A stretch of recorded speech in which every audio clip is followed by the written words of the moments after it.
Byiringiro Eric yaranditse ngo tekinoloji iriho uyita gute iby'abadayimoni kandi Yesu yarivugiye ko ubwenge buzagura. Baravuze ngo ubwenge buzagura, rero ntabwo bivuze ngo ni umuteguro w'Imana nacyo mu byo tuzahabwa n'Imana. Abantu bagiye kujya bacurika ibintu byo tuvuga biri muri Bibiliya ntabwo byagenewe abantu bose, byageneye intore z'Imana. Yarabati mwebwe abizera abigishwa biri bo yabwiye, nimubona ibyo bibaye muzararame murebe mu ijuru, mumenye ko gutabarwa kwanyu kwegereje. Bazaba batabarwa hese babakura amaboko ya Satani. Satani akoresha ndetse akoresha ababibe bamwiyeguriye bari kwisi. So technology is not geared towards our own benefit, hawe itugarukira ahubwo iragarukira kuri babandi. The industrial revolution yabayeho niburi ifasha abantu benshi, akubwara uburyo ko twikururira. Abanza kuza gukoresha inganda zije, ubucakara buvaho, haza ubucakara bushya bw'ifaranga, ariko ubucakara bukadukontorora kuko niba uri umukozi ukorera uruganda uzakora uruganda n'umwana wawe n'umwuzukuru. Yanditse ngo Pastor Musisi wasigaho kuvuga nabi imandwa z'i Rwanda. Arabura ndi ibintu bitagiye ni hobi byasize. Twavuze ko yuko Imana yonyine izashyiriherezo kuri bibi tubona bitubabaje. Ntabwo ari imandwa ntabwo zakora revolution. Nashaka jya terekere ryangombe cyangwa muhamagare cyangwa nabazanya bingi bashobora guhindura iyi current situation to boost those already functioning, which include rock music gangsters such as the Rolling Stones, a gangster group much favored by European black nobility, and all of the Tavistock created rock groups which began with the Beatles. Harimo kwankuraja kankoresha iryo jambo cyangwa gutera umwete imikorere yo gushyigikira utugurupe cyangwa udutsiko tw'abacuranzi tuyobya abantu nk'ibyo bitaga rock music. Uzasanga abantu bahanga mu kuvuga bahabwa imyanya ikomeye muri politiki. Buriya nka Obama yajyaga ashobora gukora ikiganiro mu minota 30 akagitegura agakora address abantu bose bakishima. Ni ibyo barabishyira cyane imbere. Umupasiteri uzi kuvuga akavuga amagambo abazi Bibiliya bagasanga si yavuga, aravuga icyanditse ukagihuza n'ibyo by'isi shaka. Abantu benshi bakabona umuhanga arigisha bakamuha Bibiliya wa ntabwo bari Bibiliya kuko ari umuhanga gusa. Yes, abantu barabyumva ariko ntibagire bate ntibakurikira Imana. Barimo barategura abagabo kuza ababrutsi bajya bafata abagore ku ngufu. Ubu ngubu ntabwo ushobora gufata umwana wawe ngo ajye kwigira kwa nyirarume cyangwa kwa se wabo. Noneho ibyo bintu aho ngo birebe nk'ishyano barafata nk'ibisanzwe. Ndetse abandi bakubwira ngo ni iterambere se riganisha hehe? Ibintu biracika. Bituruka hese, bituruka muri ibyo bintu, bituruka muri pornography industry, biraturuka muri zone bino muri televiziyo. Batangiye buhoro bona abantu kugira basomana n'abana bazi kubireba. Ejo muri harabambwiye hambere abaramatire buzi bike, nta filime ishobora kubaho utarebye abantu basomana ikitonderwa kandi hasomana abantu bahuza ibitsina. Televiziyo igiye kuzaroga abantu kugira ngo abantu bajye bareba ibintu barebaho. Ababibonye abadayimoni bari muri babandi babikinnye bajye basimbuka bajye muri baba. Niyo mpamvu umuntu yareba pornography yifite ubuhamya bw'abantu benshi kugira ngo azayireke intambara ikomeye. Ni nk'umugozi bagushyizemo mu ijosi. Biravuga ngo to continue to build the character of Christian fundamentalism begun by the British East India Company servant Dabi, which will be misused to strengthen the Zionist state of Israel by identifying with the Jews through the myth of God's chosen people and by donating a very substantial amount of money to what they mistakenly believe is a religious cause in the furtherance of Christianity. Z'abantu benshi na hano mu Rwanda bajya no muri Israel bakavana y'ibitaka abandi bakavana y'amazi n'amabuye kugira ngo bareme ikiyumviro kitari cyo mu bayoboke yuko Israel ari igihugu cyiza cy'umugisha n'abagituye ari abanyamugisha n'ubasabira umugisha ngo n'umugisha. Israel ubwayo ni igihugu aho bari harakorerwa ibizira nk'ibikorwa n'ahantu hose. Gukiranuka no kuba intore y'Imana ntabwo bikiri kuri Israel, biri ku itorero ry'Imana rigizwe n'abayuda kandi kagirwa n'abanyamahanga ariko twebwe. Erega buriya n'abagabo twese twabaye bamaraya, turi bamaraya ba system ngo byavuye ahantu hizewe. No, nta hantu hizewe hahari ku isi kereka ku Mana, kuko nawe ndi wo wizeye yakubeshya. Ntabwo uzi uwitwa Mayor Amschel Rothschild ni umuyahudi ariko w'umudage, niwe wasabye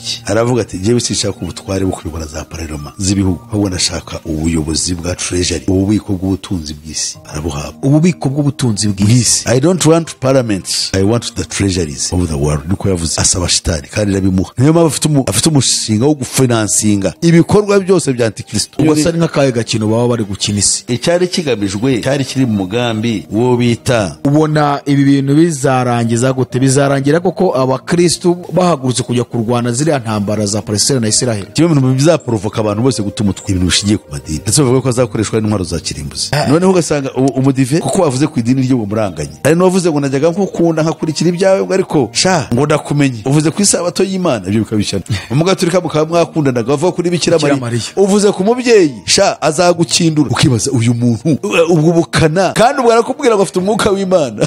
Ariko bara dufite ishyano. Azatujyana muri amazu meza yaduteguye, nitugerayo tuzahora turiri, zaba kumwe na Eliya, zaba kumwe na Abrahamu. tuzahora turirimba ushimwe mwami. Reka tugusuhuze inshuti mukundwa wowe ukurikira ibiganiro bitambuka kuri Iron TV, ishakiro ry'ubutumwa bwiza bw'Ubwami bw'Imana. Turakwifuriza amahoro y'Imana kandi no guhirwa mu mirimo yose ukoresha amaboko yawe, ndetse dusaba Imana ngo ikomeze kukurinda, ikurindira aho uri, kurindira umuryango wawe, ndetse no kurinda ubugingo bwawe. Turabashimira rero umwanya mufata ukurikira ibiganiro bitambuka kuri Iron TV. Tunabasaba kandi gusharinga ku bavandimwe, ku nshuti, kugira ngo ubutumwa bwiza bukomeze kwamamara hirya no hino, abantu barushaho kubohoka. Uyu munsi turagarutse rero mu kiganiro cyacu Menya Nibi na Pastor Musisi. Ngira ngo nibisanzwe turamenyereye, turabibutsa ko ibi byose kubyiga ni ukureba aho ibihe bigeze, iyi si duhagazemo, ibyahanuwe ntibyaba biri gusohora ku batuye isi. Ese abantu bitware bati? Iyo turebye turabona akaduruvayo kari kubera mu isi, abantu barakubita hirya no hino, abantu barahangayitse, imyigaragambyo mu bihugu bitandukanye. Abantu uyu munsi tugeze ku rwego rw'uko abantu bamwe barimo no kwifuza kuba batarabayeho, cyangwa se batarabayeho muri iki gihe, wenda bakaba barabayeho mbere y'uko iki gihe tukigeramo. Rero ibyo byose turabyiga ngo turebe systeme y'isi, uburyo we na Satani, turavuga system political, uburyo we na Satani n'uburyo ari gushaka gukoresha ubutegetsi bwo mwisi kugira ngo azisasira abantu benshi, ndetse n'uburyo Antichrist arimo gutegura ibintu bye neza ku muntu kugira ngo igihe azerekanirwa ku mugaragaro azakore byinshi. Reka twakire Pastor kugira ngo asuhuza abadukurikiye, hanyuma twinjiye mu kiganiro cyacu. Pastor, tubaha ikaze kuri Iron TV. Turasuhuje bakundwa mwebwe ba Iron TV. Tubashimira Imana kubwo mukora n'ubwitange kugira ngo usangire ubumenyi bw'ibibazo z'Imana twahawe, kandi shimira n'abandi bose badukurikira bavuga ururimi rw'Ikinyarwanda, baba abanyarwanda cyangwa se abandi barwize, bari mu Rwanda, bari mu karere k'ibiyaga bigari, bari hirya no hino kuri uyu mugabane wa Afurika, ndetse n'abatuye indi migabane y'isi isigaye hirya no hino, n'abari mu birwa bikikijwe n'amazi magari. Mwese ndabasuhuje. Mbone n'umwanya wo gusuhuza abavandimwe twishimira bavuga ururimi rufitanye isano n'urwacu, aribo Barundi. Mwese turabakunda Barundi, kandi twabonyemo ishyaka rikomeye. Imana ibahe umugisha no mu bwitange bwanyu, no mu masengesho, no mu rukundo, muri beza cyane. Hanyuma abanyamurenge, abenshi muri bo yuko bari hirya no hino ku isi kubera ibyago byatugwiriye twese, kuko ibyago byabo natwe ni ibyacu. Rero nzi yuko benshi muhurana n'izi nyigisho cyangwa n'ibi biganiro, ni byiza. Turabasabira, tuzi yuko Imana izakora ibitangaza mu gihe gikwiriye, ariko muri iyi si ubundi bwo nta n'ibyiza bihari, kereka mu ijuru aho tujya. Kandi nzi yuko benshi muri mwe mukunda Umukiza. Tuboneho n'abaturanyi banyu rero, ubundi muziranye nk'abafurero, abarega, ababembe, abanyindu, abo bose ndibwira yuko nabo bashobora kumva amagambo, bamwe muri bo bashobora kuyumva. Abagiriye umumaro rero byaba byiza. Ubwo nkaba muriho n'umwanya wo gusuhuza abavandimwe bari muri Kivu y'Amajyaruguru, abo cyane cyane abarwandafone. Nkaboreraho n'umwanya wo gusuhuza abafumbira, abavandimwe, abahororo, abahana bahangaza. Mwese turabakunda, twishimira yuko mwazagira amahoro, kandi Imana yo mu ijuru bagire neza.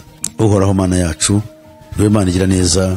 Iyo tugiye gusanya no kuganira, ni wowe ubizi, ni wowe ubishobora, ni wowe ubiha icyerekezo.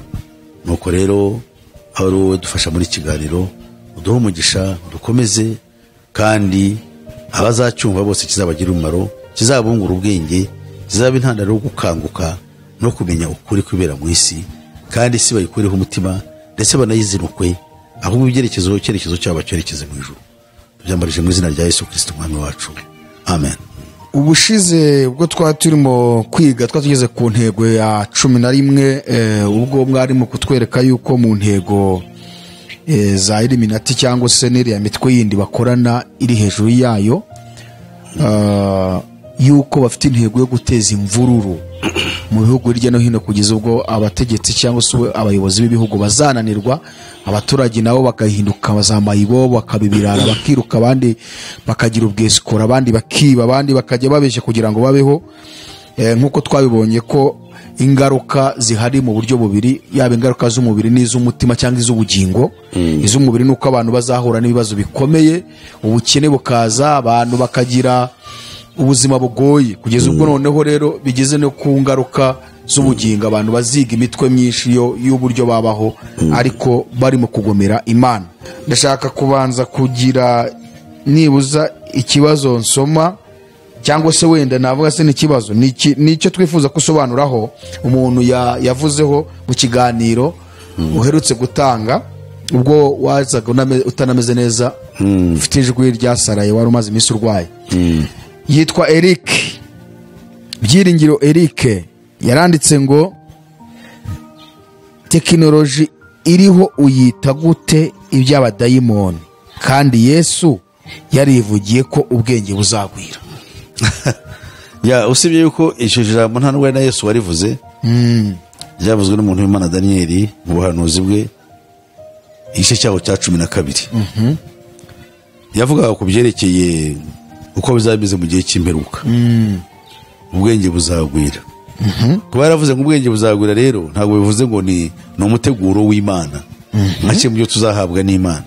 Abantu bagiye kujya bacurika ibintu, ahubwo yabivuze muri uko kutwereka bimwe mu bizabaho. Kuba Yesu yaravuze ati amahanga azababara, hirya no hino hazaba ibishyitsi n'indwara n'inzara, ntabwo twavabona n'ibyiza Yesu yaduteguriye. Yavuga ibizaba n'ubuhanuzi, nuko abantu ubuhanuzi bwa Bibiliya batabwemera, ariko n'ubuhanuzi kandi n'ubu tukwiriye kubakaho. Ubuhanuzi bwose bukwiriye guhera kuri ubwo ngubwo. Nuba naramusubije ntiyumwe. Mu yandi magambo ni ukuvuga ngo Yesu kuba yaravuze ibizabaho, amahanga uburyo azababara n'ibindi byago bizabaho, si ugushaka kwerekana ko bizaba ari byiza, ahubwo ni nk'ibiteguriza abantu ngo bamenye ko agiye kugaruka. Ni ibizabitegura yuko isi igiye kurangira, kugira ngo duhore tubitekereza. Niyo mpamvu kandi ibyo nubwo yabivugaga, nerega hariho n'ikibazo dufite. Ibintu byo tuvuga biri muri Bibiliya ntabwo byagenewe abantu bose, byageneye intore z'Imana. Yarabati mwebwe abizera, abigishwa be bo yabwiye, nimubona ibyo bibaye muzararame murebe mu ijuru, umenye ko gutabarwa kwanyu kwegereje. Bazaba batabarwa hese, babakura amaboko ya Satani. Satani akoresha ndetse akoresha ababibe, bakoresha bamwiyeguriye bari ku isi. Ni ukuvuga ngo ubwo na Daniyeli rero kubihanura ntago ari uko yerekana ko ari byiza, yerekanaga uburyo bizaranga iminsi y'imperuka. Yes, exactly. Uyu rero nyine urumva ikintu akivuga yifashishije uburyo bwo kwerekana tekinoloji wayigishije, werekana ko ari y'abadayimoni, ngo yakozwe n'abadayimoni cyangwa ikorwa n'abadayimoni. Yes. Aravuga ati rero abayikoze ni ubwenge, kandi ubwo bwenge bwari bwarahanuwe na Daniyeli, yuko usibye ko yavuze Yesu, ariko ni Daniyeli nk'uko mubitubwiye yuko buzagwira. Rero ko ubwenge buhari, ubwo ni byiza ku Mana. Niyo tekinoloji ubwo nta kitwaye, ntabwo ari y'abadayimoni, ubwo arashaka kugaragaza ko ari ikinyoma wabeshye. Ariko ntabwo ari byo, kuko ni tekinoloji ubwayo ntabwo ifavoringa twese, irafavoringa agatsiko. Kuko ubu ngubu nibamara gufata abantu bamwe, agatsiko gategeka isi kakazadufasha, katangira kugenzura ibitekerezo byacu, bifashishije uburyo bwa wifi n'iriya minara ya 5G. Bazaba badufata bafata ubwonko bwacu bakabugenzura, nase biri mu nyungu zacu cyangwa biri mu nyungu zabo ngabo batitwarize. So technology is not geared towards our own benefit. Hawe itugarukira, ahubwo iragarukira kuri babandi. The industrial revolution yabayeho niburi fasha abantu benshi. Akubwara uburyo bwo twikururira. Abanza kuza gukoresha inganda zije, ubucakara buvaho. Haza ubucakara bushya bw'ifaranga. Ariko ubucakara bukadukontorora, kuko niba uri umukozi ukorera uruganda, uzakora uruganda n'umwana wawe n'umwuzukuru. Yes, niko program iteye. Hanyuma ibyo byo rero bagiye kubikuraho, baza n'ubucakara bushya bwo kuba ari n'abacakara ba tekinoloji.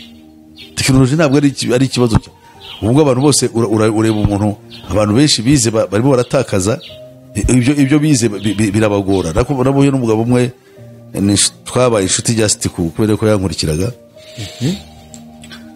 afata ambwira uburyo yize economics, bari muri banki, ariko ambwira ati ngiye kunanirwa. Umuntu ku myaka 40 n'iyindi umuntu akaba ananirwa, usi bishatse kuvuga se? Kubera yuko hazaga ibyahindagurikaga buri munsi, hakaza porogaramu muri computer batari mastering bakaba barayishajishije akazi hakavuga ati se ubwo utekereza umuntu kuzira mu myaka 50 ntabwo yagishobora akazi, ubwo yareka akajya gahunga. Ukeneye abana bato bafite ubwenge bwirukanka bajya muri ibyo ngibyo. Byumvikane ko utabikurikiranye ngo ujye wapdatinga, no kuvuga ngo bwa bumenyi bwawe bwa bundi wari ufite ntacyo buzamarira abantu. Navuga bwa bundi wize ku ishuri ntacyo buzakugumarira. Kwaza wize you have a degree, yes, ariko ntacyo bimaze kuko ngo bijyanye n'igihe. Yeah, right. Aha, reka wenda mwene data tumuveho tubwira abantu ko hari ibibazo byinshi bagiye babaza ku nyigisho zose Pastor Musa yagiye atanga. Rwose ntago twabihoreye, turimo turategura kugenda tubasubiza byose, kandi murabizi ko Pastor yamaze iminsi ataboneka, ariko tuzabivugaho. Ariko hano hari umuntu wanditse, Pastor, hari umuntu wanditse ku kiganiro duheruka kimaze ibyumweru 4. Yanditse ngo Pastor Musisi wasigaho kuvuga nabi imandwa z'i Rwanda. Umuterekero w'abakurambere ni Afurika yose ibifiteho umuco, uwo muco n'umuzungu yaje kwigiraho mu Rwanda urundi. Ibyo muvuga kuri ni world order tubihurizaho rwose.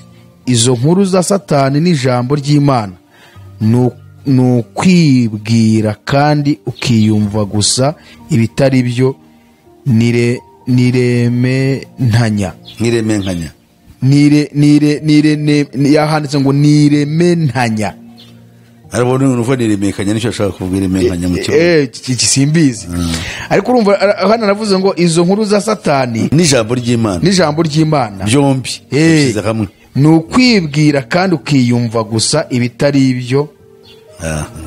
Nirenemanya asize ukuntu yanditse, cyangwa nirimanganya. Ubwo nuko ngo n'ijambo ry'Imana agaragaje ko nta gaciro. Byose n'ibya Satani mbese byo mvuga muri rusange ngo nirimanganya kuri nukuri mangatanya gusa.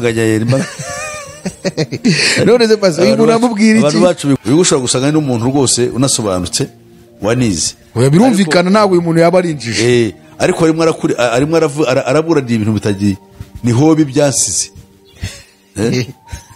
Sizo mandwa izo mandwa Pastor umundi watubwiye gatoya ku mandwa z'i Rwanda. Imandwa z'i Rwanda nizi? No, imandwa z'i Rwanda niyobokamana ryo kuramya abadayimoni abanyarwanda bagenderagamo. Umuco wa Kristo utaraza. Usibye ko umuco wa Kristo wazanywe n'abakoroni, nabo ntabwo ryari iyobokamana rya Kristo. Oya, bakoresheje Kristo ariko babikoreshaga as a weapon of conquest. Ni intwaro yo kutwigarurira. Naho ubu ntabwo ryari iyobokamana. None se wowe ko ryaje kiliziya y'abacumuga nibwo ikura kirazira, niba uvanyeho kuziririza ibintu byari bibi, abantu uvuye ko batangiye kurya ibintu no gukora ibintu batakoraga. Ariko imandwa zari zifite umuco nubwo zari kuramya ibigirwamana wo kurindira abantu mu kubaha no gutinya ibintu bimwe na bimwe. Abantu bari batarubahuka ababyeyi babo. Rero ariko ntibivuze ngo yari inzira y'agakiza. Iyo abantu basobanukirwe neza. Yari inzira of social order. Social order, abantu bese mibanire y'abantu kugira ngo abantu babeho neza. Ariko ibi ngibi byo bavuga twe turababwira inzira y'agakiza, kuko izo mandwa ntishobora guhindura isi. Twavuze yuko mu kiganiro cyacu cy'ubushize twavuze ko dukurikije ikibazo cyari cyatubajijwe kibuturutseho, yuko Imana yonyine izashyiriherezo kuri ibi bintu tubona bitubabaje. Ntabwo ari imandwa ntabwo zakora revolution.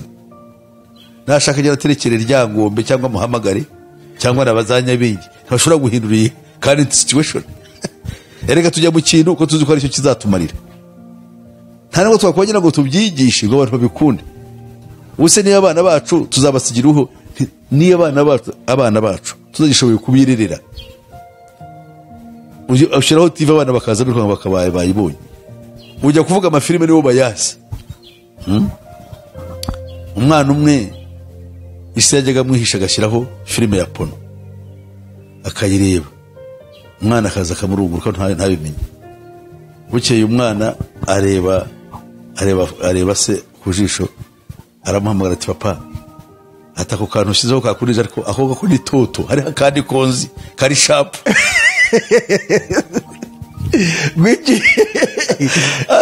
Isi irapfuye, ureba isi gusa isigaye guhamba. yarashyizeho porno se. Isi ajya agashaka gushyiraho ka porno ka video akareba, none umwana akageza akamureba atakushyizeho wapi kabisa. Byarabwo ariko papa wapi, aramwerurira ati aho kantu ushyizeho ni toto, yarashaka gushyira kandi kagezweho. Ariko noneho rero ubwo ngubwo urumva umwana ibyazi kuri televiziyo kuri computer we ntubizi. Hata we Nge nabivuyeho, nge n'abana bakora bo mu rugo nibo bankorera telefone akaza akayisetting. No, I can't. Ibyo ntabwo nafata umwanya wo kujya kubijyamo, ariko bo nibyo barimo kuko niho ubwenge bwabo bwose rotatingira. ubu gisubizo waho uyu muntu yavuze ngo ikomeza gukora ku mandwa z'i Rwanda ngo ni amakosa. Oya, imanda nubwo twavuga ngo Abanyarwanda twese tuzisubireho tuziramye tuzambaze, ntabwo zadukiza, ntacyo zatumarira. Ntabwo wabonye ibyabaye ku Bahinde. Abahinde bagira imana zirenga 6,000. Corona ize barashira. Iriya corona banarwaye ntarwaye na corona nk'izisanzwe. None igitero cyavuye mu ijuru. Apana ku mana, ariko abahanga ko urumva India ifite abantu miliyari 1.5 hafi. Niyo ifite abantu benshi bangana batyo, kugira ngo bijizemo umugambi wa covid bagomba kuvuga yuko ihari no kugira ngo nabo bikingize, byasabaga imbaraga nyinshi. Bari baranze kubyumva, babyumva se bate bayinda benshi, igihugu ni kinini, abandi bibiri yongeyeho mu byaro, ntabyo babiriho, kugira ngo rero bashobore kandi bagira imana zabo, kugira ngo rero ibyo bintu bikore kwari kubakindira agakina, ukaboherezamo ikintu gikomeye.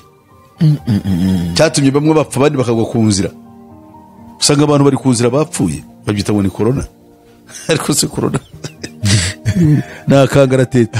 Noneho barangije, uzi ko byagenze, barakariye ibigirwamana byabo. Barabifata bikubita hasi, ibindi barabiniga. Iyo mana bakubita ze kandi bo barabyibye barabisa dagoni.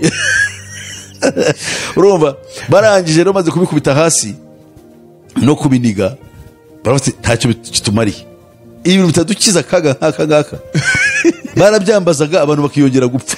Ariko n'abangaba rero abantu bacu bimandwa, nababwira iki, nibashaka bavuye dusubire mu guterukira, dusubire ku murizi n'umuco bawugarure, ariko it can't work. Icyambere bazabikora bonyine, ntabwo urubyaro rwabo ruzabakurikira, urubyaro rwabo ku rindi level, ntabwo aribo barurera. Rero umuntu nk'uyongeye avuga nk'ibyo, usibye gusa kuba nawe ibyazi yuko bidashoboka, ni nk'umugani nakubwiye witwa aho ibyasize. Urumva neza? Noneho rero ashatse yabyihorera, akumva icyo tumubwira ko nicyo cy'ukuri, nabwo ko abantu benshi bakunda ibinyoma. Pasi reka twigarukire noneho, ibindi bibazo byo tuzabisoma nyuma yaho, tuzabikorera ikiganiro cyabyo. Tugeze ku ntego ya 12. Yego. Intego ya 12 ivuga iki? Ya 12 avuga ngo to introduce new cults and continue to boost those already functioning, which include rock music gangsters such as the Rolling Stones, a gangster group much favored by European black nobility, and all of the Tavistock created rock groups which began with the Beatles. Kimwe mu bintu muri intego ya 12 harimo kwankuraja, kankoresha iryo jambo, cyangwa gutera umwete imikorere yo gushyigikira utugurupe cyangwa udutsiko tw'abacuranzi tuyobya abantu, nk'ibyo bitaga rock music. Iyo tuvuze rock music, tuba dushaka iki? Tuba dushaka kwerekana iyi miririmbire igezeho.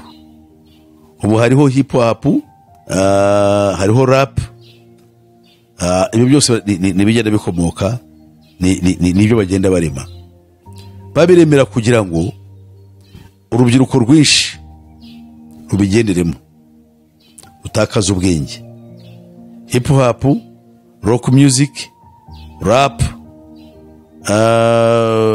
reggae. Ibyo byose ni ibintu bagendaga bakora ujerekeranye imyaka za 60 kugeza ubu maze imyaka nka 50. Utwo dusiko tugenda tubaho.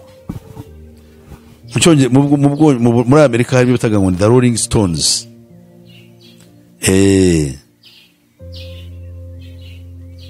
N'ibindi byo bitaga The Beatles byo mu Bwongereza byahimbwe n'umuryango cyangwa n'ikigo cyitwa The Tavistock.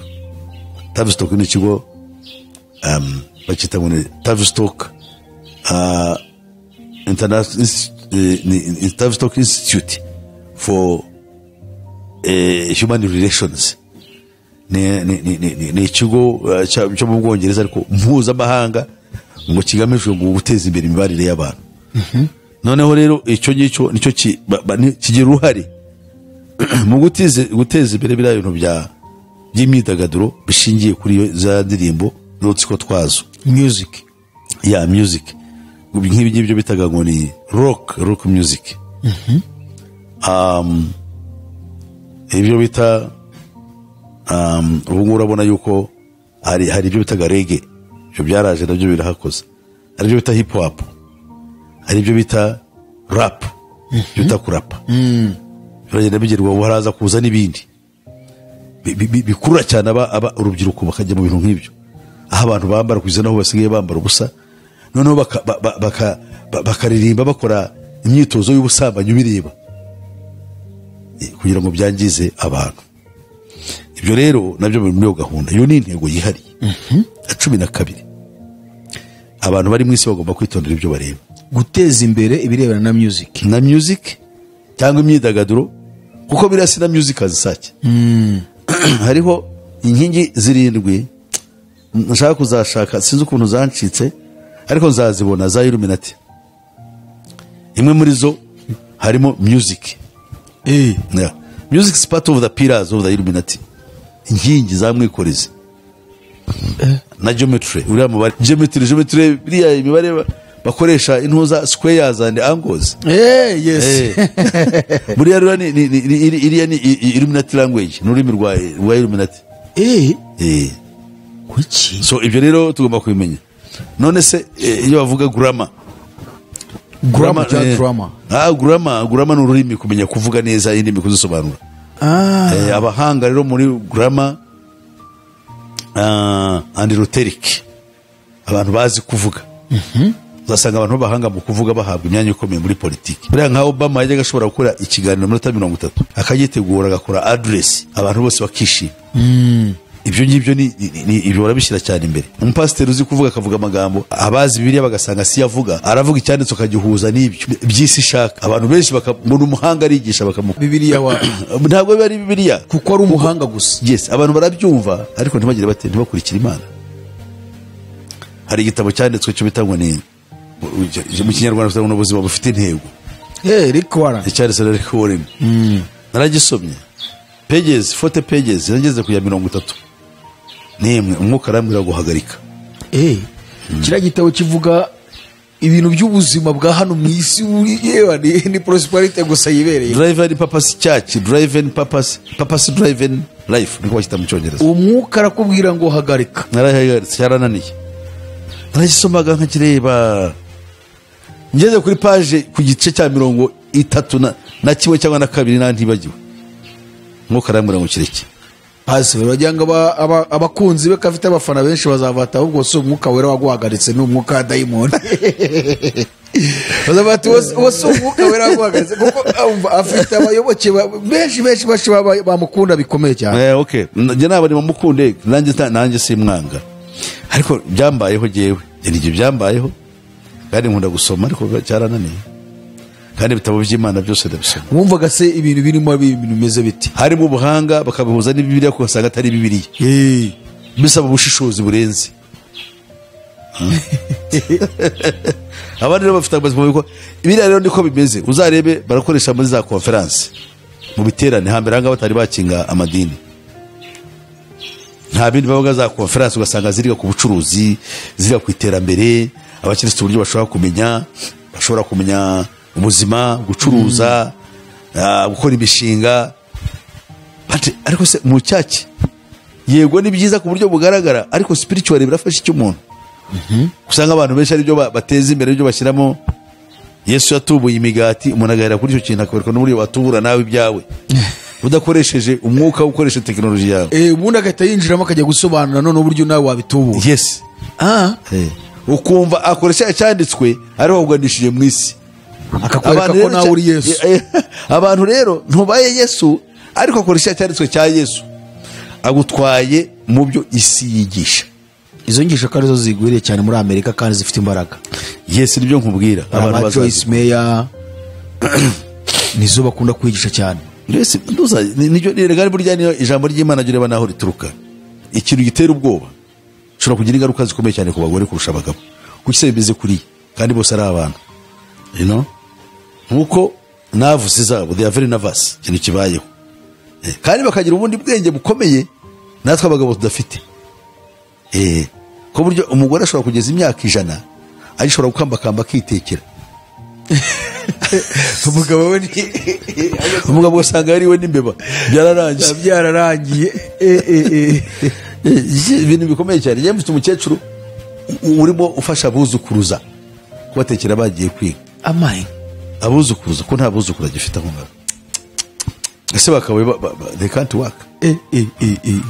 After abuzu okay, nabuzukuru ariko babana bato. Nabuzukuruza be batoye. N'umwuzukuruza yari afite umwuzukuru wari wahabyariye abyara umwuzukuruza nawe akamufasha. Bafite ibintu bikomeye cyane uribuka mugani nanjye ibi bintu mabukuzi ko umwuzukuruza nawe wabyaye ahubwo kandi aracyajye no mu murima gahinga. Ariko umugabo ntiwabikora.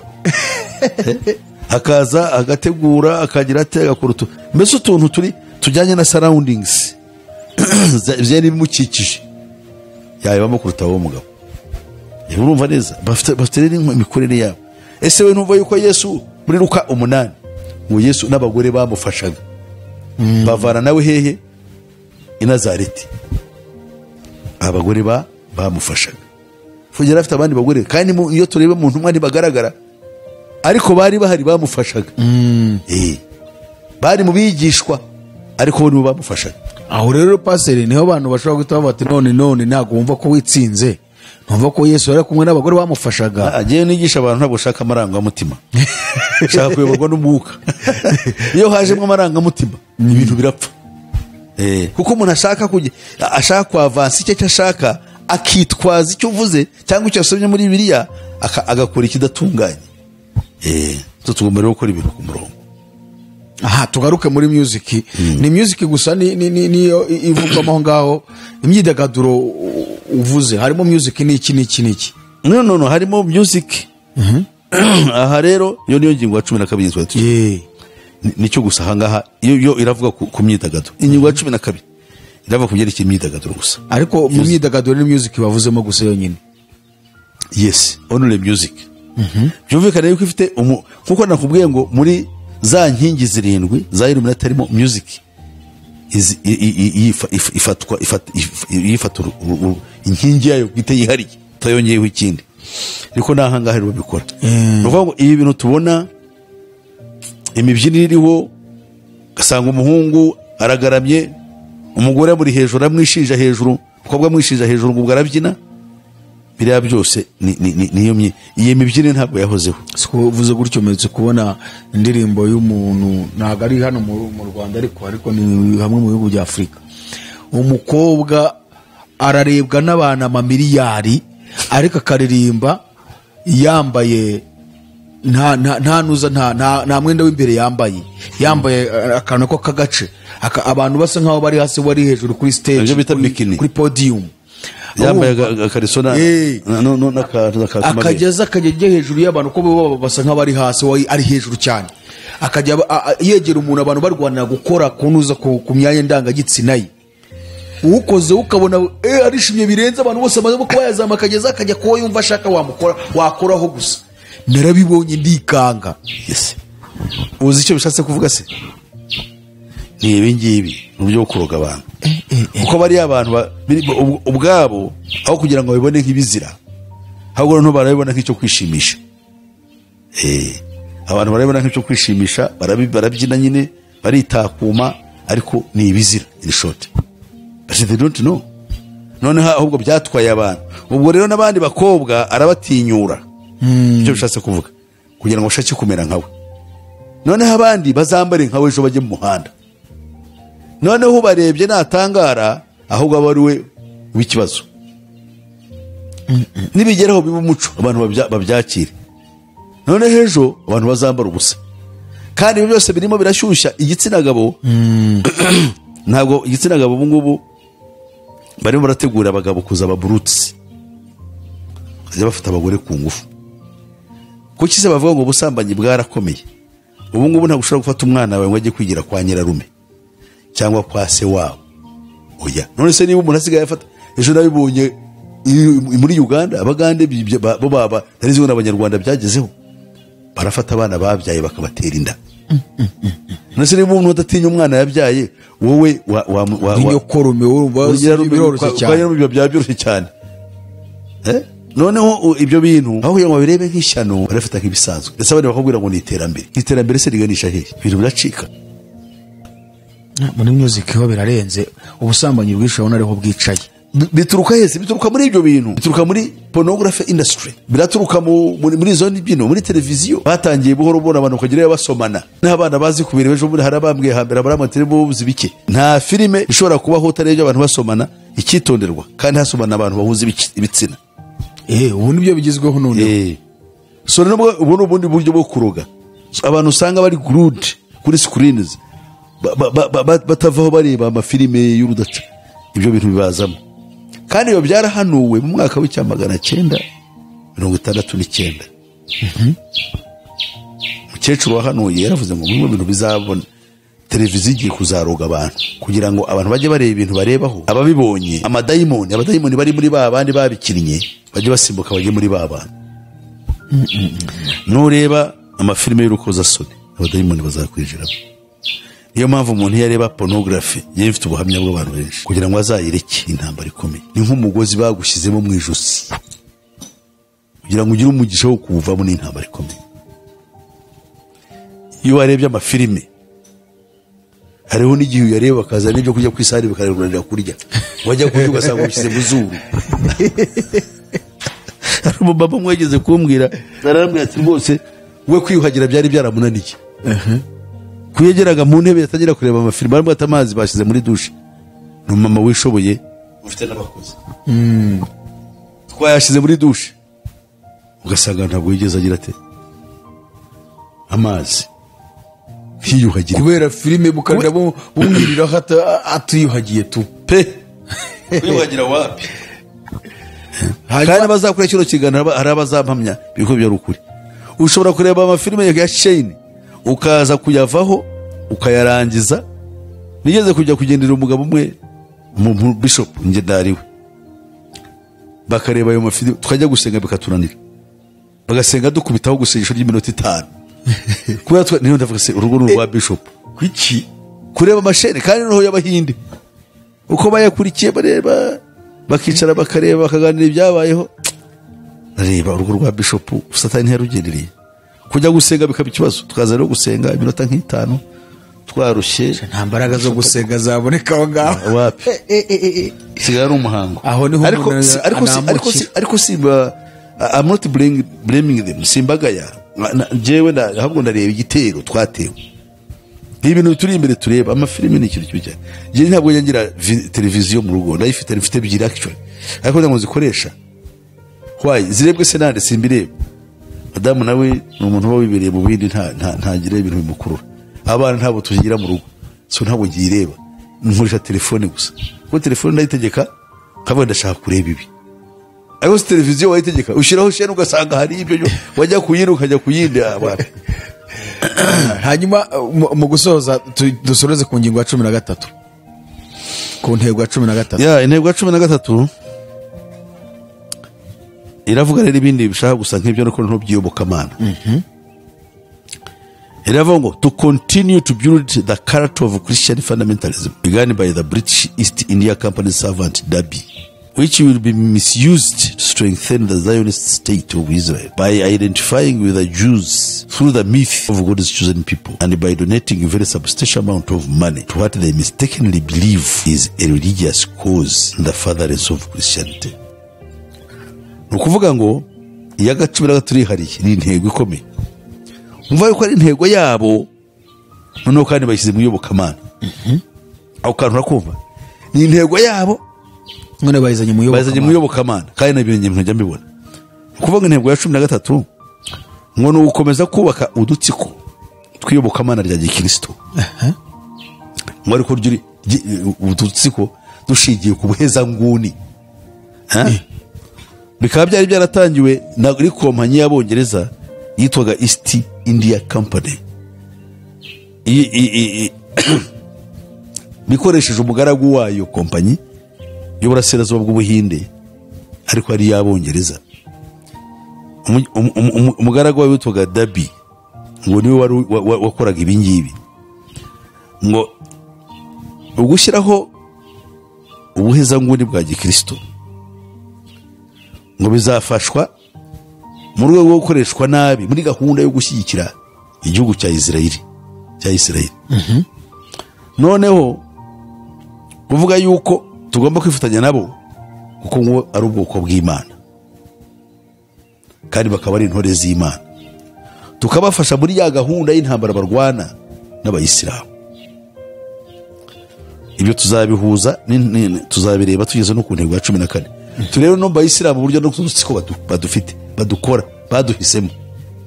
No turodutsiko turafasha abayisirayeli kuvuga yuko abajuifu cyangwa abayuda abayahudi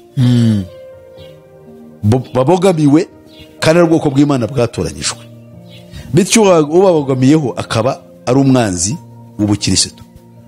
Mu rwego rwo kwifatanya n'abari mu mugambi w'intambara tukaba turimo muduteza imbere ubukristo. Aha rero ndabizi nza abantu benshi na hano mu Rwanda bajya no muri Isirayeli bakavana y'ibitaka abandi bakavana y'amazi n'amabuye kugira ngo bareme ikiyumviro kitari cyo mu bayoboke yuko Isirayeli ari igihugu cyiza cy'umugisha n'abagituye ari abanyamugisha n'ubasabira umugisha ngo n'umugisha.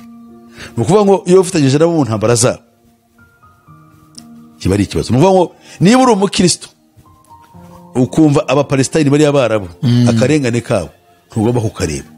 Abo ngabo ni ibivume n'abana bo kwa Ishimayeli ni ibiki ibintu bimeze nk'ibyo, kandi iyo Satani azi yuko atari ubukristo ariko wowe ukabikora uzi urafasha uri gufasha bene wanyu ngo Isiraheli ngo iki gihugu ngo nitugisabira umushinga tuzahabwa. Urimo urarema udutsiko ariko mu buryo utazi, cyangwa se twa dutsiko turimo turakurema tuguhindura umuheza nguni mu bintu bidafite umurongo. Noneho barabikora babizi neza ko ibi bintu ari ishya, barabikora bazi ko uzabona hano n'abantu batwara abantu muri Isirayeli iki byose ntacyo mpfa nabyo ngo bagiye kurambura bariyo barakora amafaranga, wowe uragiye kujya kureba ubikoze ku bushake bwawe ni byiza, ariko se byongera iki ugakiza kanjye? Isirayeli ubwayo ni igihugu aho bari harakorerwa ibizira nk'ibikorwa n'ahandi hantu hose. Rero gukiranuka no kuba intore y'Imana ntabwo bikiri kuri Isirayeli, biri ku itorero ry'Imana rigizwe n'abayuda kandi rikagirwa n'abanyamahanga aribo twebwe. Yego muri Kristo Yesu nimo duhindukira the chosen people of God cyangwa intore z'Imana, ariko gasanga abakristo baravuga ibintu bitandukanye n'ibipfuye. Nagiye mu rusengero rumwe habaye ibyago, hari umuntu bari batwaye yo gusengera nanjye njyayo, ndebye kujya kutasanga handitseho ijambo rivuga ngo Isirayeli uri hejuru y'amoko yose n'ibintu byose, ndetse uri hejuru y'itorero. Batyo itorero ahangarira hari uko bagenda bandika ibintu byinshi bava kuri Isirayeli babigira nkareba noneho nkareba abo bantu ubu ni abakristo kandi n'abarokore. Ubwo no buyobe nabwo hano ubuyobe bukomeye ariko burimo na dayimoni.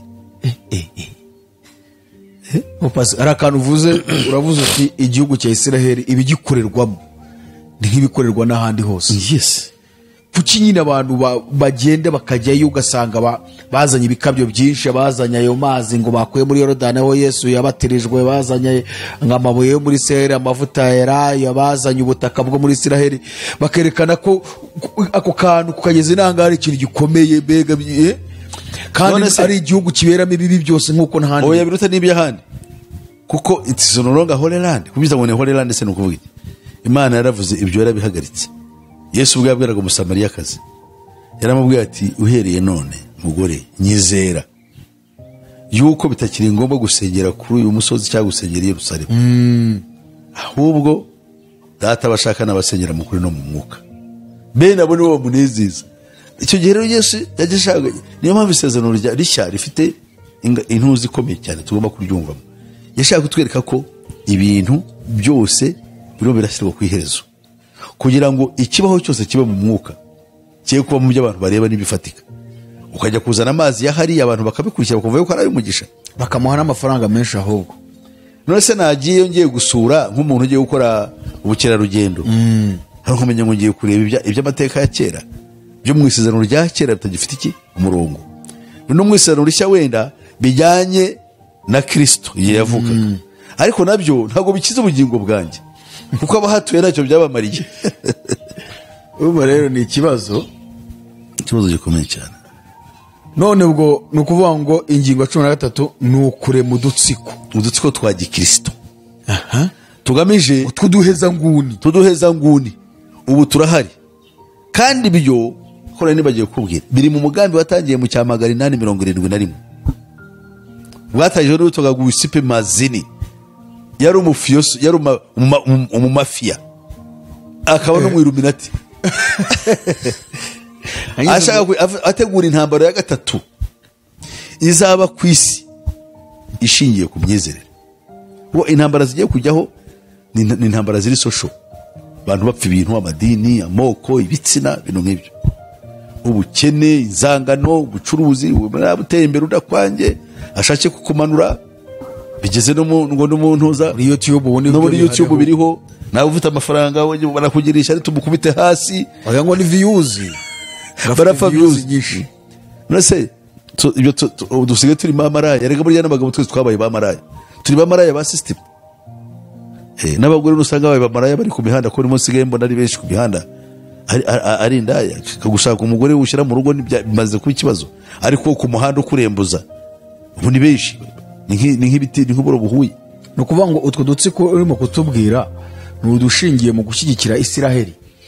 Yes, ariko hagamijwe kuzana intambara zishingiye ku madini y'ukwibokamana. Ubu nicyo barimo bubaka, bo baracyubaka bafite intentions, bafite icyo bashaka gukora. Rero ibihugu byose kuvuga Isiraheli, abakristo bagomba kuvuga ngo no, ntabwo tugomba kureka Isiraheli itereranwa.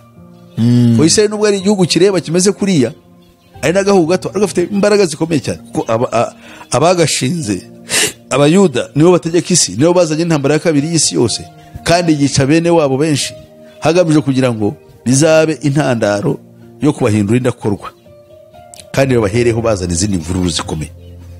Ubu ngubu izo mvururu no mu Burayi zirahari, aribyo bita ngo ni antisemitism. Antisemitism ni theory ivuga ngo none philosophy ngo yo kwanga Abayuda. Kandi Abayuda ntabwo ari bo Semites bonyine, tuvuze Shemites tuvuga cyangwa Semites bene Shem n'Abarabu bakaye barimo n'abaki bose, ariko no barabyihariye bavuga ngo antisemitism babivuze y'urwanya Semitism, uburwanya Abisirayeli. Kandi ntabwo bihuye, kugiye usanga Abisirayeli b'iki gihe abenshi ni Caucasians. Caucasians ni ukuvuga abazungu, whites. Ni ibintu bikomeye. So rero ugasanga harimo game utashobora kumenya. None se ubwo buheza nguni bushingiye mu utwo dutsiko, yewe hari ikintu numvise bose, ntago n'uyu munsi ubwo buheza nguni ubwo uretse no kuvuga kwenda kuri Isiraheli gusa, ntago ubwo buheza nguni buhari mu utwo dutsiko duhari, dufite ibindi bintu bahejejeho inguni ariko atari Isiraheli. Utwo dutsiko turahari. Uravuga warubaje nguki? Mbo urabona utwo dutsiko tweretse aho ngaho muri iyo ntego ya 13 ngo ni udufite ubuhezanguni bwo gushyigikira no gutabara Isiraheli mushingiye ku bukristo ariko dushingiye ku bukristo. None ngiye icyo nari mvuze ni utu dutsiko uyu munsi dukoje ubusesenguzi bw'ibyo turi kubona nta dutsiko turiho no dutsiko ariko tw'abakristo sibyo dushingiye ku bukristo ariko tudashingiye mu kuba wenda barwanirira Isiraheli ariko bafite ibindi bintu by'imyemerere yabo bafashe yo kuba badashobora kumva iyo bukamana ry'ukuri. Yes, urumva iyo abantu bakuze batyo ubwabyo n'ubuyobe bukomeye.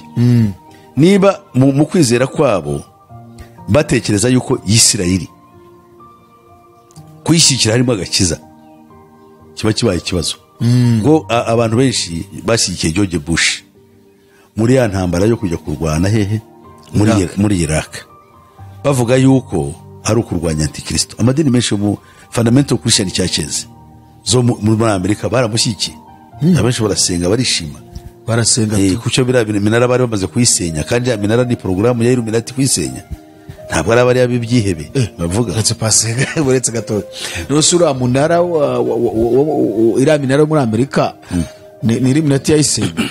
Yes, nose bava kujya muri Amerika ugakora ikintu kucyo abantu batajya batekereza can't work. None ushaka kuvuga ko aribo babyisenyeye nibo babyisenyeye that's a game. Ariko ibivuze nyine barakubwira ngo no ngo wowe ngo muzanye ibintu byo ngo ni conspiracy theories ariko ntabwo ari byo sikuvuze ni kuri hari ikiganiro dotse gukora umuntu yanditse ko gukora bivuga ngo nyine ngo byo ni ibintu bidafatika uwo uvuga uko iryo jambo niryo yanditse conspiracy theory babivuga batyo kuko bararuzwe ukuri ko icyo bemera nk'ukuri nicyo bita official narrative cyangwa se bashaka kugita fake news cyangwa se biki byose. So official narrative nta hantu uvuga ngo byavuye ahantu hizewe, no, nta hantu hizewe hahari ku isi kereka ku Mana, kuko nawe ndi wo wizeye yakubeshya. Icyo ni ukuri. Yes. Ashobora kuvuga ikizewe kijyanye n'ukuri gire ko afite niba biri mu nyungu ze, ashobora kuvuga ati iki kintu kiravuga izi. Nawe uhagaze ukabwira abantu uti jewe ndizi data ndamuzi yishwe n'ikintu runaka, icyo n'ukuri kwizeye kurabizi. Ariko ushobora kubivuga mu nyungu zawe, uti data yishwe n'ikintu runaka, ariko ubeshya ushaka izindi nyungu wageraho. Nabyo birashoboka. Ntabwo yishwe n'urupfu rw'ikirago, baramwishe kandi bamwishe ni runaka. None ubu kabuvuga uti iriya minara yose yo muri Amerika na za Pentagon nabonye baragezeyo, nibo babyisenyeye. Nibo babyisenyeye kuko hari uzagenda, hari nimwe mu nyubako zagize zitaguye, ahubwo zasubiye zagiye mu gitaka. Niyo barakoresheje ryo kuza guhitinga biriya bintu, ariko hari imwe mu nyubako yo yambizwe. Iyo ni tekinoloji ihanitse. Fata inyubako ndende ya etage nka 40 igacupira ikaburira mu gitaka. Ntabwo ari ikintu bavuga ngo ntabwo yaguye ngo nuko indege yayihitinze yayikubise, no. So therefore ubwo sari nk'akaye gakino baba bari gukina isi. Icyari kigamijwe cyari kiri mu mugambi wo bita ngo ni NAC. Uwo mugambi witwa NAC witwa nicyo bitaga ngo New American Century. New American Century ni umugambi wo gusenya ibihugu 7 by'abayisilamu. Muri wa mugambi wo guteza akavuyo twabonye ku ngingo ya 11 na 11 gikozo kuzana ibibazo twabisomye, to weaken moral fiber of nations, ibihugu kubica intege no kuzana crisis ku isi kugira ngo muzijere. Harimo nk'ubu ngo baje ibyo bakora kwa Gaddafi. Gaddafi uri uzi bihakorerwa, barashaka gushyiraho amatora kandi amatora ntiyanze kugira, bagenda bayimura. Abonye ejo bundi barayasubitse mu buryo butazwi. Why? Kuko barimo barareba ese buriya Libya ntiyakongera ikagitera imbere, ese uriya muhungu Gaddafi arashaka guzima, bazi ko bashobora gushyiraho amatora n'agasimbura se abantu kuko abantu bararushye kandi baricuza impamvu Gaddafi bamurwanyije. None muhungu Gaddafi yagiyeho kandi barashaka ikintu bamutoteza ngo bamuze kwitoza cyarabuze, ibyo bamurega ntibifatika. Ubwo bashobora kubigira hagati wenda bakaba banamukuraho bakamwica cyangwa bakamueliminate. noneho uriya musirikare witwa generali Haftar bavuga yuko yarashyikiye Gaddafi. Urumva sinzi neza uko ariko umuntu ntushobora kuvuga batyo. Rero nawe arashaka kwitoza. So Libya ishobora kuzuka kuko ifite ubutunzi, ifite amafaranga, ifite iki itarajya kure, iracyafite intuza, kandi ibyo ntibabishaka. Ntibashaka yuko Libya yakongera gusubira mu maboko y'abantu batarabizerwa mu bijyanye na gahunda yabo, cyangwa se uriya mwuka wa Gaddafi ukagaruka. Ariko ntawe ubitekereza, twebwe abanyafurika tuba turaho gusa demokarasi, amatora tumeze nk'akasuku icyo uvuze n'ikiririmba. Ufite ibibazo wangu n'ishano. Hanyuma paze turi gusatira umusozo, hanyuma nk'iyo ngingo ya 13 ko numva ari ingingo ikomeye kandi tubona kuko biri mu abantu birirwa muri Isiraheli bahora bagenda amadini ashishikariza abantu gusengera Isiraheli, ngo Yesu yarabivuze ngo na Aburahamu ngo Imana yarabimubwiye ati musengera igihugu cya Isiraheli. Ubona ibi bintu bizarangiza gute? Bizarangira koko abakristo bahagurutse kujya kurwana ziriya ntambara za Palestina na Isiraheli? Ziriya ntambara zavamo intambara ya kabiri y'isi yose, intambara ya gatatu, the culmination of the third world war. Intambara ya gatatu y'isi yose izajyamwo ibintu bishingiye ku madini. Kimwe mu bintu bizaporovoka abantu bose guta umutwe, ibintu bishingiye ku madini, ndetse bavuga ko azakoreshwa n'intwaro za kirimbuzi. Ibyo b'intwaro za kirimbuzi byo bikura ku mukecuru wahanuye mu za 1968. Ubuhanuzi bwe bwarasohoye, yabubikije umuntu witwaga Emmanuel Minos, uyari umuvuga butumwa. Niwe waje kubivuga amaze kubona ibintu avuga ati yaranabinigirije, avuga ati ni ibintu by'intunza bidafite bimaze. Yarabyanditse agapura agashyira muri drawer yigumiraho, afite ibyo abakecuru sinamye yarabyandika. None abonye bibaye arabati niki babwira ibintu mbona icyo gihe umukecuru yambwiye. Yaramwete mbere yuko Yesu azahari amubwira ibizabanza. Ibintu byo kujya kuri rutari bakavuga ubusa. None yashyizemo n'akantu kavuga ngo mbere yuko Yesu aza. Yes, mbere yuko Yesu aza dore bizabanziriza kuza kwe. Avuga n'ibi by'ubutumwa bupfuye kuri za alitari mu nsengero byose. Avuga na pornography n'iyi mikino yo bita ngo ni horror films. Horror films ntago nkuzo. None ejo nabonye horror film iteye ubwoba. Aya mafilime nyine arimo ibintu biteye ubwoba. Abantu bareba bakareba abantu bapfa abandi pica. Yari yabivuze ibyo byose. Yavuze ko hari abadayimoni bakina biriya bintu, iyo abantu babirebye bazajya babikurikiza. Kandi ko njya mbibona, uzabona umwana afashe mugenzi we, hari umuntu wese ufata mugenzi we amutera icyuma kubera ibyo yarebeye mu mafilime, umwana arapfa, abana bato wagira ngo ni iby'imikino, kumena abadayimoni bari mu mwana. Hari abantu bareba imipira ugasanga barwanye baniganye ngo kubera ikipe ye ngo yatsinzwe. Nabyo uwo mukecuru yarabivuze se. Nizira filime tureba nyine abadayimoni babirimo nibo babizamo. Usanga umuntu w'umugabo ari mu ntuza, bamwe batanga amafaranga yabo ngo yangiraza gutsindira, ajya gutsinda mu rugo nta byo kurya bihari, ahubwo usanga bari muri ibyo bintu aratanga amafaranga ngo arakora betting yes, nyingo yazimaze. Yes, it's very bad. None urabwira iki abadukurikiye bari mu madini atandukanye, babandi bavuga ngo na abayoboke ba Kristo? Yewe amadini niyo mpamvu mvuga ngo dushingiye bitavacho cyaki itorero mpuzamahanga ushobora kuba twahurira mu abantu benshi b'abahanga b'abanyabwenge baza bakanadufasha muri uwo murimo wo guhindura ibintu ngo bibe bishya, dushyire ibintu ku murongo. Noneho abantu batangire gukanguka, ibyo barebaga nk'ukuri ko baba barabihereranye tubishyira ahagaragara ko ibintu byose bipfuye. Noneho ushaka kuzajya mu ijuru by'ukuri, kuko hari n'abandi bakunda iby'isi, Bibiliya bisobanura kandi nibo benshi cyane. Nibo benshi cyane. Kadusoma umurongo wa Bibiliya batazavuga ndabikura ahandi. Bibiliya igice cya muri Yohana, urwandiko rwe rwa mbere yandikiye itorero Yohana, igice cya 4. None turebye umurongo wa 4 haravuga ngo bana bato muri ab'Imana kandi babandi mwarabanesheje, kuko uri muri mwe aruta uri mu bisi. Harimo uri muri twe nindi ni umwuka wera. Muri bisi n'abarundi mwuka uhari. Urumva ko kantu n'akantu gakomeye. Buriya abantu bajya bavuga ngo ngo ikimenyetso ngo bazashira ku gahanga, kandi abantu bakikoreye. Uri mu bisi aruta uri mu bisi. Uri mu bisi, yes. None akavuga ngo abo n'abisi, cyo ikintu kibaranga. N'abisi nicyo gituma bavuga iby'isi kandi ab'isi bakabumvira.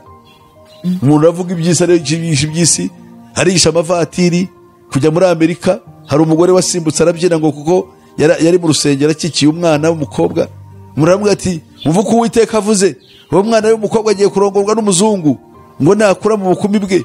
Umuntu aravuga ati mbonye umukwe w'umuzungu nakize. Ibintu bipfuye. Ubwo nawe araho ngo ni isezerano yikoreye. kandi mbona aribyo bigezweho mu rusengero, ahera ku wa mbere amuhagurutsa ati umva nkubwire iby'imbwira.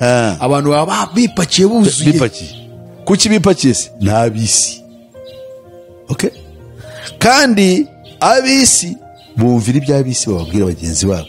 Burya bari muri tiyatire yabo, wowe uraza ukicara ukakamera ukareba ariko aha ko ni igicumbi cy'abadayimoni. Urakaze. Ni umurongo ukaze. Kandi umurongo wa 6 tukavuga ngo ariko twebweho turi ab'Imana. Yego?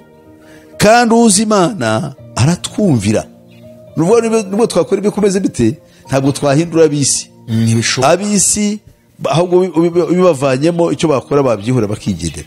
Kuko n'ubundi ntabwo ari ab'Imana. Nuko kabisa. Bamaze kumenya yuko bitahuye ngo ni ibinyoma n'iki, ariko kugira ngo bitahure ko ari ibinyoma nuko dayimoni yaba atakibikoreramo. Ku buryo dayimoni abikoreramo birasohora.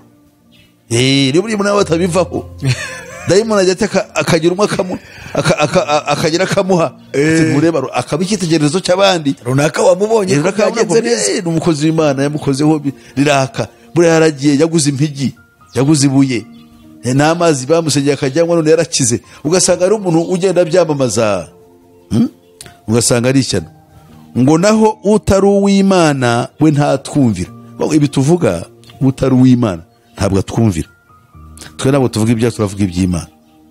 Niyo mpamvu uzabona muri za comments abantu benshi bazadutuka n'abandi bazavuga bati kuko ntabwo ari ab'Imana n'ab'isi cyangwa n'abamadini yayobye. Uzareba abantu b'amadini iyo tuvuze ku madini ye iyo navuze kuri Gatolika n'Abaporoso bose bampuriraho. Gatolika n'Abadive bose bantukira kimwe. Umva ndazifite comment yari yazo tuzazisoma. Noneho ugasanga umudive kuko wavuze ku idini ryo muranganye. Hari n'uwavuze ngo najyaga nkukunda nkakurikira ibyawe ngo ariko sha ngo ndakumenye. Uvuze ku isabato y'Imana ibyo bikabishyana. Umugaturika mukaba mwakundanaga bavuga kuri Bikira Mariya. Uvuze ku mubyeyi sha azagukindura. Ukibaza uyu muntu ubwo bukana n'ubura kandi ubwo arakubwira ngo afite umwuka w'Imana. Dufite ishyano. Nawe aravuga amagambo aturuka mu bubisha.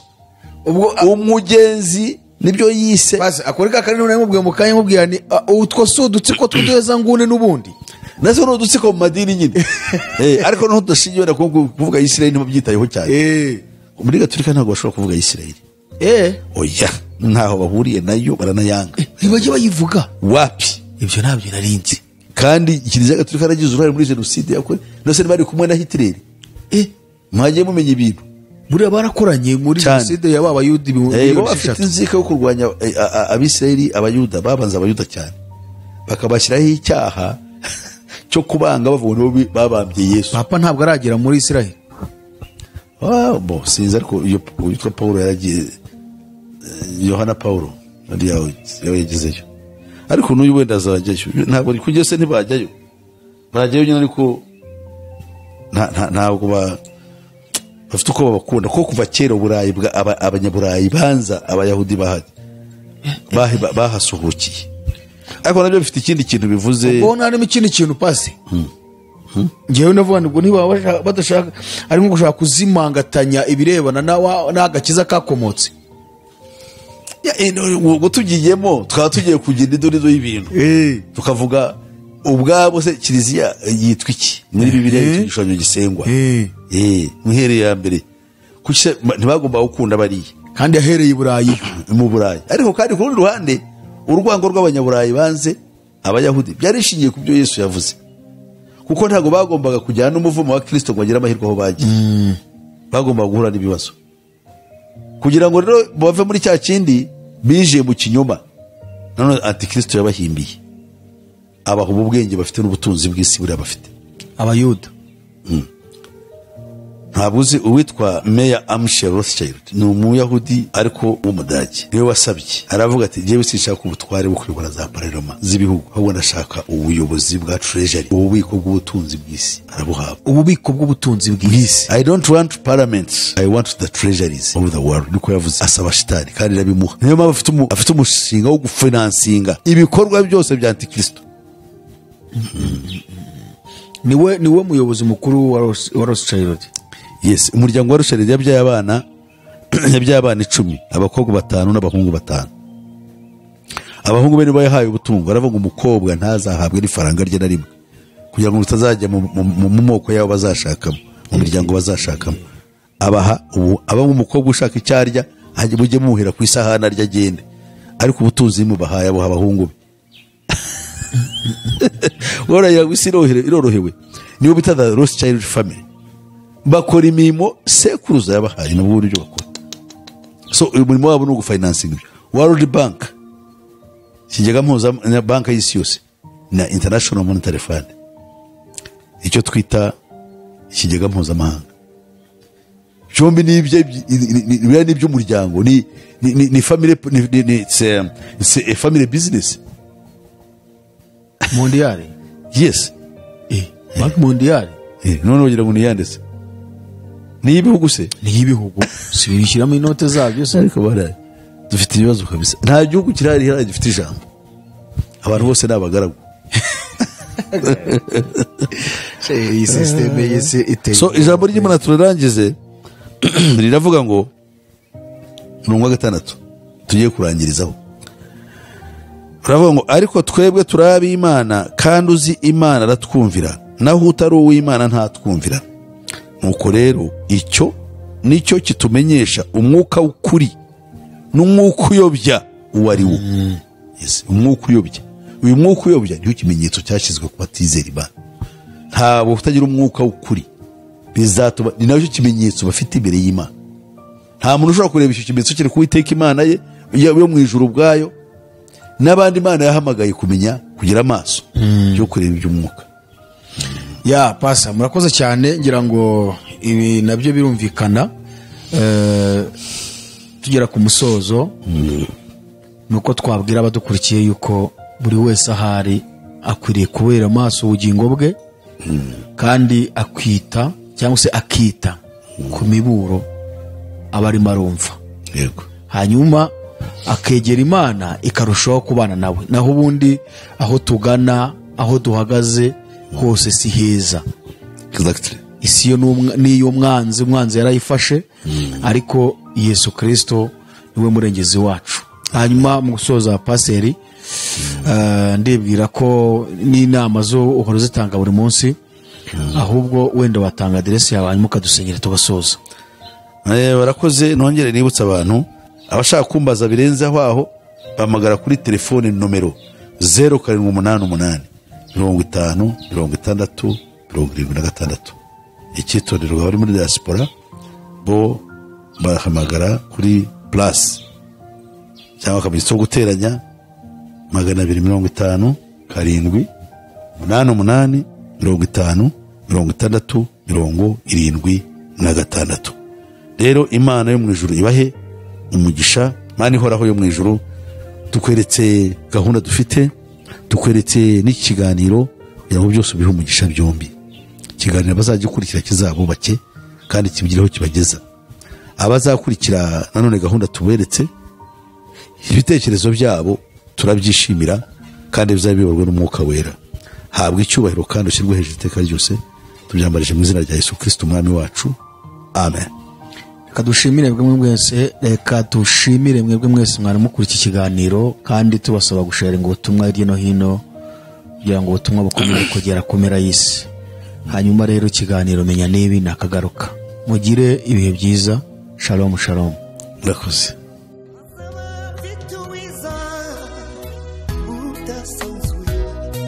Azaba afite ingororano yo guhema buri wese guhana n'imirimo yakoreye hano ku isi. Nawe nshuti yanjye aza kwambika ikamba